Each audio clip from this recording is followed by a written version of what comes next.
এ বিষয়ে বিস্তারিত জানবো। রংপুরে আছেন সহকর্মী নাজমুল ইসলাম নিশাত। সরাসরি আলোচনায় যাব, তার সঙ্গে আলোচনায় যুক্ত হবেন তিস্তা বাঁচাও নদী বাঁচাও সংগ্রাম পরিষদের সভাপতি নজরুল ইসলাম হাক্কানী।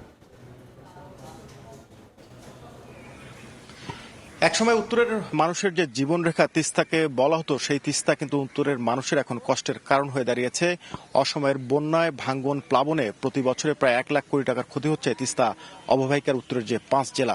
এর মধ্যে আপনারা জেনে থাকবেন, উত্তরের 5 জেলায় শুরু হয়েছে মতবিনিময়। পাওয়ার চায়না সরাসরি তিস্তা অববাহিকার মানুষের সাথে মতবিনিময় করছেন সমন্বিত তিস্তা যে পরিকল্পনা, সেটি বাস্তবায়ন এবং চূড়ান্ত সমীক্ষার জন্য। আমরা আজকে এসব বিষয় নিয়ে কথা বলবো।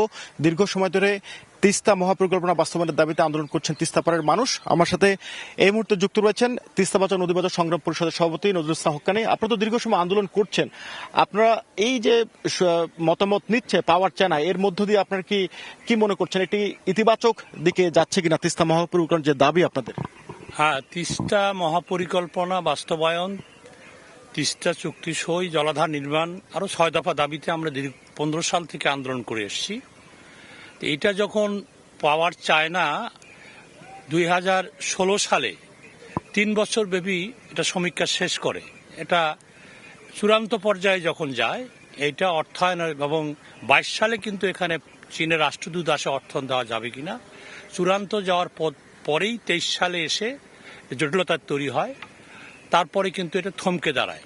এই সরকার ক্ষমতায় আসার পরে, এই অন্তর্বর্তীকালীন সরকার ক্ষমতায় আসার পরে চীনের পাওয়ার চায়নার সঙ্গে যেটা এমইউ চুক্তি ছিল, তারা এটা নবায়ন করে এবং তারা আবার নতুন করে বলে যে তারা এটা আমরা সমীক্ষা করব। এবং 30টা পাড়ের মানুষের কাছে পাওয়ার চায়নার টিম এখানে এসছে। পানি উন্নয়ন বোর্ড, এটা মনে রাখতে হবে, এটা বাংলাদেশের প্রকল্প। এখানে আপনার এক্সপার্ট হচ্ছে পাওয়ার চায়না, যারা এই নদীটা খনন করবে, নদীর 2 তীর সংরক্ষণ করবে। এবং যারা এখানে 2 তীর সংরক্ষণ করার পর তারা বলতেছে যে এখানে 174 বর্গ কিলোমিটার জমি উদ্ধার হবে।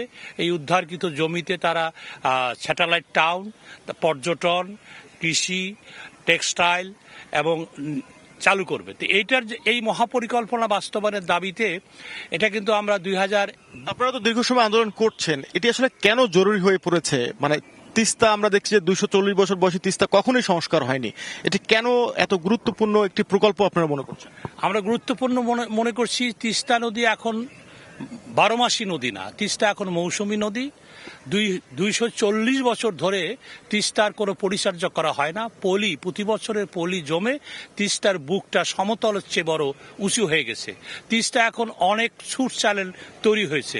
তিস্তা শুধু বর্ষাকালেই না, খরাকালেও তিস্তায় বন্যা হয়। এলাকার মানুষের কথা হচ্ছে, যদি আমরা এই তিস্তার চ্যানেলটাকে একমুখী করতে পারি, নদী যদি গভীর করতে পারি এবং 2 তীর সংরক্ষণ করতে পারি, ভাঙনের হাত থেকে, অকাল বন্যার হাত থেকে, হরকা বন্যার হাত থেকে আমরা রক্ষা পাবো। এবং কৃষকের কথা হচ্ছে, চরের কৃষি হিডেন ডায়মন্ড। এখানে প্রতি বছর যে ভুট্টা, আলু, পেঁয়াজ, বাদাম, মরিচ উৎপাদন হয়, এটা দিয়ে তারা জীবন উৎপন্ন করে এবং এটা গোটা দেশকেও তারা খাদ্যে স্বয়ংসম্পূর্ণ করে। আপনারা জানেন যে এই তিস্তা মহাপরিকল্পনা নিয়ে এক ধরনের ভূ রাজনৈতিক বিষয় রয়েছে এবং চীন বিনিয়োগ করতে চায়, সে জায়গায় ভারতের এক ধরনের হস্তক্ষেপ রয়েছে। সবকিছু মিলে আপনাদের এক ধরনের প্রস্তাবনা রয়েছে। আমরা যদি এটা নিজস্ব বিনিয়োগে করতে যাই এবং আপনাদের যে প্রস্তাবনা, সেটি আসলে কিভাবে বাস্তবায়ন সম্ভব? এখন কথা হলো, ভূ রাজনীতির এখানে অনেকেই বলে চীনের প্রকল্প। এটা তো আমরা পদ্মা সেতু তো 4 বিলিয়ন টাকা, এটা তো অল্প টাকায় 1 বিলিয়ন টাকা লাগতেছে আর কি। তাহলে এইটা আমরা বলতেছি যে এই টাকাটা বড় কথা না। এখানে যদি সহজ শর্তে দীর্ঘমেয়াদে স্বল্প সুদে যে কেউ এই প্রজেক্টে ঋণ দিতে পারে, পাওয়া চায় না কিন্তু কাজটা করবে। কিন্তু চীন সরকার ঋণ দিতে পারে, ভারত দিতে পারে, জাইকা দিতে পারে। তারা যদি ঋণ না দেয়, আমরা বলতেছি নিজস্ব অর্থায়নে করা যেতে পারে। সেটা হচ্ছে একটা তিস্তা কর্তৃপক্ষ গঠন করা, তিস্তা বহুমুখী বন্ড সঞ্চয়পত্রের মতো ছাড়া। এবং আজকে ইউরোপে এবং চায়নাও কিন্তু অভ্যন্তরীণ পুঁজি সংরক্ষণের জন্য কিন্তু এই বন্ড কেনে।